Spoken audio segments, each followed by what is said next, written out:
Would you have the courage to visit a haunted house? No, a real haunted house. Well, Texas has quite a few. Houses, hotels, fortresses, you name it. In this video, I'll show you my favorite spooky locations. Let's start with haunted houses.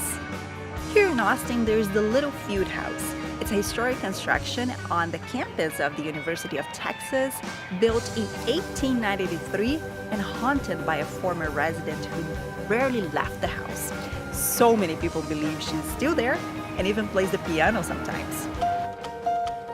Next on the list, Haunted Hill House in Mineral Wells, a small town close to Dallas and Fort Worth. There are so many paranormal activities in this house that they now open for studies.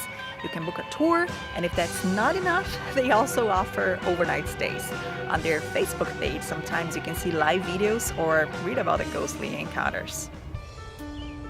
Talking about Mineral Wells, this brings me to the list of haunted hotels. Very close to the Haunted Hill House, you find Baker Hotel. It was abandoned in the 70s, but it's now actually in the process of being restored, and who knows if the ghosts will stay. Rumor has it that there are quite a few.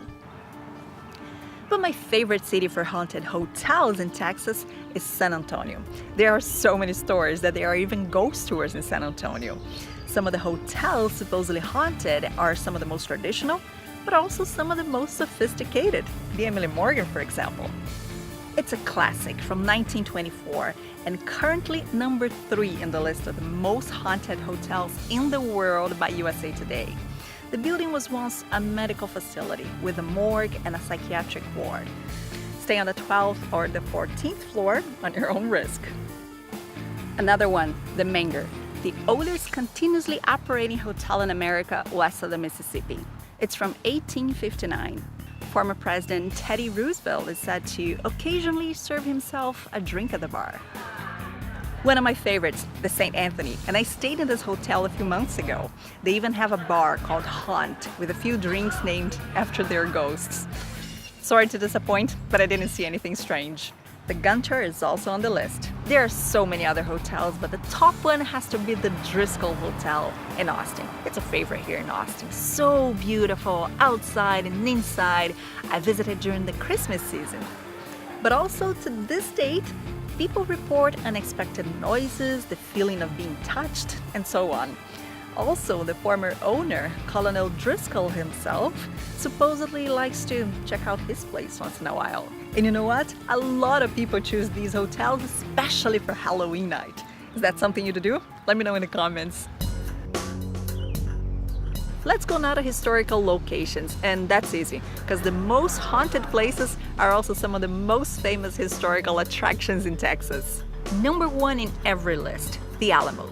This was the site of one of the bloodiest battles in American history. It happened in 1836. There was a massacre, and that inspired more people to fight for their beliefs.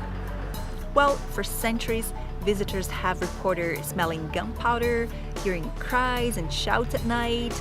Some tourists even mention seeing troops, wearing their uniforms, at first thought to be actors. Well, it hasn't happened to me yet, neither at the Alamo nor at the next place I'm going to tell you about. Presidio La Bahia in the small town of Goliad. Just like the Alamo, this was the site of many armed conflicts. There's a sad history in this place. And you bet, people have reported seeing ghosts of soldiers, especially at night. Another favorite haunted place in Texas is the Texas Capitol. This beautiful construction from 1885, which at the time was the 7th largest building in the world. You can go for a visit. Just be aware that sometimes people hear voices.